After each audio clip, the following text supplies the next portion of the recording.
The first one is we believe in the fall of mankind. That all human problems come from the fall. All right, I'm going to read some verses, and then I'm going to talk to you through some theology, and then we're going to continue on. But Romans 5:12 says, when Adam sinned, sin entered the entire human race. Adam's sin brought death, so death spread to everyone, for everyone sinned. So let me ask you something. Is anyone born immune to sin? No. We are all born into sin. Well, Pastor, what about Jesus? I thought Jesus never sinned. Guess what? Because of the way Jesus was conceived, the sin gene, as it were, if I'm getting too technical, I don't want to get all sciencey because, that's just weird. But I want you guys to understand, he was not born in to sin the way we were. That does not mean he was not subject to temptation of sin. It does not mean that human nature didn't exist in him. He still had a flesh that he had to fight between, but he had to choose from the very beginning not to sin. Are you following me? He was tempted. He was tried. He was, all of the things that we have, he went through. But he chose not to give to sin. My question to you right now when we talk about the sin nature, and let me define a couple things here, because we say, Adam sinned and sin entered humanity. What is this word sin anyway? What is it? I've done this, it was a while ago, so I feel like this could be fresh information for some of you, but maybe it's not. Who likes to shoot something? Anybody? Come on, you just like shooting guns. It's just like pew, pew. Okay, you like it, okay? How many of you know when you do that, what about arrow shooting? Anybody into that? Anybody in the room? Yeah, okay, we got some people into that. I think everybody who rose their hand for, it's like you have to like both, okay? So it's actually an archery term, this term sin, and it's the idea that if you hit the mark perfectly, you're good. But if you leave the mark, whatever it is, your target is, the center of the bullseye, whatever that is, if you leave it, it is the sin. Missing the target, that's the sin. And how much of a sin it is how far off the target you are. That is an archery term, and that's what the writers of Scripture use to help illustrate to us what it's like when it comes to living for God. Are you on target 100%, or are you off? And if you're off, how far off are you? That's the terminology that we're talking about. So when we talk about sin, we talk about this idea of missing the mark. Well, Romans, Paul's writing here, and he says, guess what? You all have missed the mark. You are born with the mark missed. Anybody excited about that idea? Sin is in you at a very young age. There's this kind of accountability age that we believe, we don't know exactly what it is, God knows, whatever, but this idea that once you start to make your own decisions, if you can comprehend what is the right or wrong decision and you choose the wrong one, it's sin. And how many of you have kids that they know how to sin? Come on. Now, some of you have older kids, adults, all of that, and you've definitely learned this. But can you rewind to that first time you were like, what am I going to do with this child? Right? And then you realize that little temper that you have about them frustrating you actually was your own sin, right? Like we all have it, okay? And we all wrestle with it, yeah? Is there any amens in the room? Like, is there anybody who'd be like, yes, I'm a sinner? Anybody? We are. I think the first step to acknowledging that you are a sinner is, or the first step of getting over it and finding freedom is to acknowledge that you are, okay? And so we all have sinned. We all have fallen short. We all have missed the mark. You see, the center of the target is God's perfect will, his nature, who he is. And if you leave that, then guess what? You're off target, okay? And I'm really hitting this hard because, and I know a lot of you are like, I get sin, I understand it, whatever. Let me just break it down in terms of theological depth. Maybe it's something I hit on occasionally, but I really want to take some theology. I remember in this, my Theology 1 class, I remember we had a great professor, and I remember first thing he said to us, he said, is anyone good enough to get into heaven? And then he said, I need you to answer that. And by the end of this semester, if you can't answer that, you should not go into ministry. And then he said this, he said, why, this is the question, right? Why do bad things happen to good people? Come on. Anybody ever had that asked to you? Have any of you ever asked that? If you take enough time and talk to the world, they're going to ask that question. Why would God let? Why do bad things happen to good people? That's the question, right? Well, guess what? Nobody's good. That's the answer. Nobody's good. Bad things happen to bad people. Can good people get into heaven? No, because there are no good people. Yes, if you're good, you can, but there are no good people. How deep and ugly and dark is that, right? But that's the state of humanity. Let me read a couple verses more. Isaiah 53, the first part of the verse says, all of us like sheep have strayed away. We have left God's paths to follow our own. Romans 3:23, it says, for everyone has sinned. We all fall short of God's glorious standard, the bullseye. We have all missed it. Every one of us. You've got to realize that. And listen, I'm about to say something that might mess with you. There's nothing you can do that will undo the fact that you have sinned. You've sinned. And there's a cost to be paid for that sin. Period. There's nothing you can do that will turn back time for any bad thing you've done. It's done. And there's a price that needs to be paid for it. Why can't good but sinful people get to heaven? Ever wondered that? Theologically, and then let's go a little further.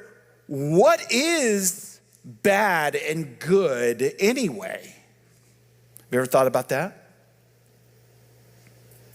So I'm going to pose a question for you that is one in which I could have done last week, but I'm saving it for here. It's a question in which I've asked before, and I'm going to test you to see if you've been here long enough, if you remember. And number two, if you don't know, it would be new for you. So here it is. Can God, you ready?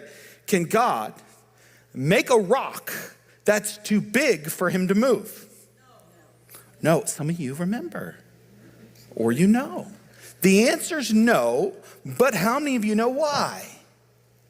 Can God make a rock that's too big for him to move? Now, some of you are sitting here like, that's such a stupid question. Who cares? Here's the deal.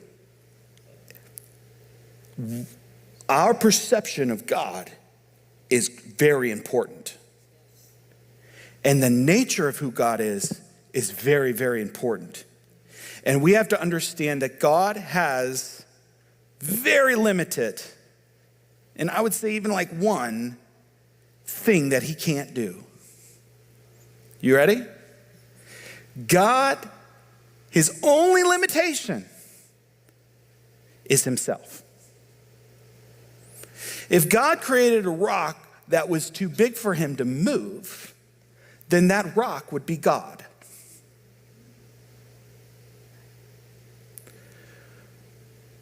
God's only limitation is who he is. And I say that because if he is the only thing defining everything else, which he is, then it is who he is, his nature, that defines what is right and what is wrong. It isn't some set of mandates in which God chose would be good for humanity or bad for humanity. That's not the way it works. It actually is the very nature of who God is that defines what is good and what is bad. Okay, so let me give you a hypothetical. If God's core values, we all have core values, by the way, but if God's core values were vengeance, hate, malice, if God were an angry God, a vengeful God, a God that wants to, that's full of wrath, that wants to strike down his enemies out of anger and wrath, okay? If that's his nature and who he is, then in our society, the values in which we would cherish the highest would be the value of hate, malice, anger, all of those things. They would be the things we strive for. When you are young and you are born even, you know what is good and what is bad right away. You know that it is better to love than to hate, right? Everybody in this room, we rejoice when the hero wins. Who rejoices when the bad guy wins in a movie? Anybody? Now, I will say there are some movies in which people try to manipulate and they make the bad guy out to be the good guy and blah, blah, blah, blah, blah. But from a practical standpoint, we want the good guy to win and the bad guy to lose, right? And what defines good or bad, right? It's the good guy's like the good guy. He does like the good things. He cares about people. He is the hero. He wants to protect. He wants to do all these things that are good, right? We define it. It's almost hard to define. We can write down a list, but we just know the good guy's the good guy, right? And the bad guy, what does he do? He does the bad things. Well, define that for me. Come on, what's bad? He hates people. He's mean to people. He treats them bad. I don't know. He takes advantage. All of these things make him the bad guy, right? Did you know you were born with that? That's in you. You know who the good guy is and who the bad guy is. Why? Because he breathed in you. He breathed in all of you. Everyone on the planet, he breathed into. And the very presence of God lives in every single person on this earth. Did you know that?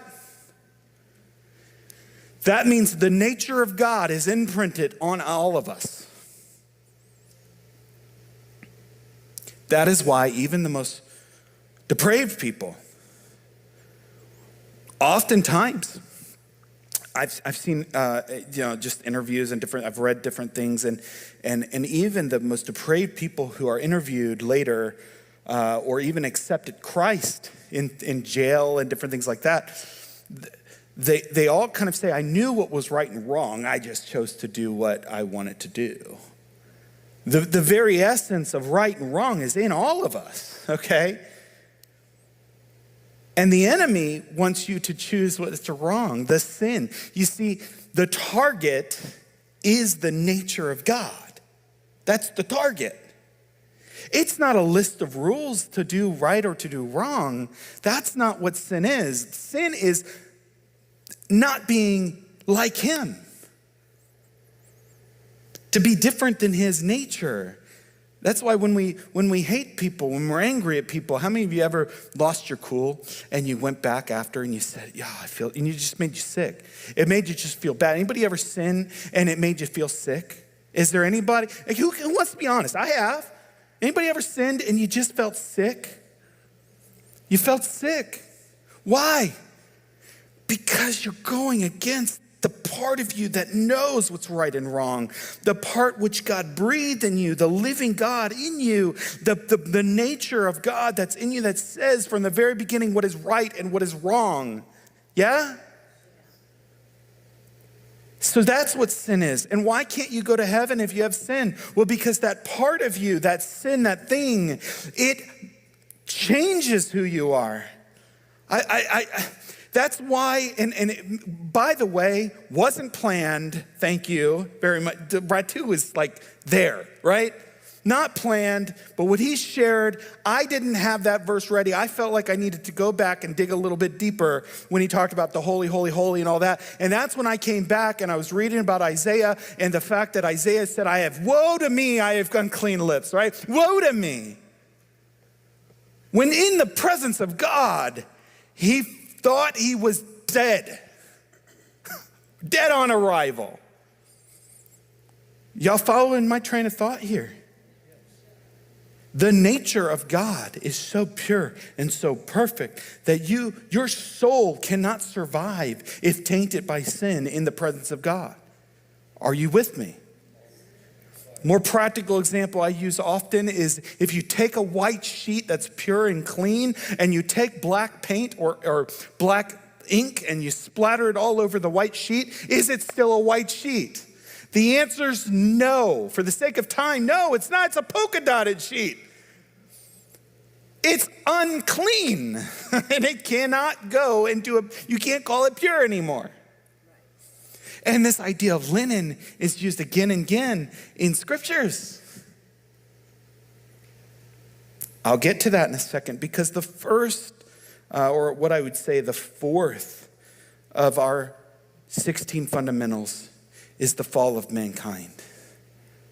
And I think I've done a good job of explaining how screwed up we all are. Yeah? Anybody debate this with me, all right?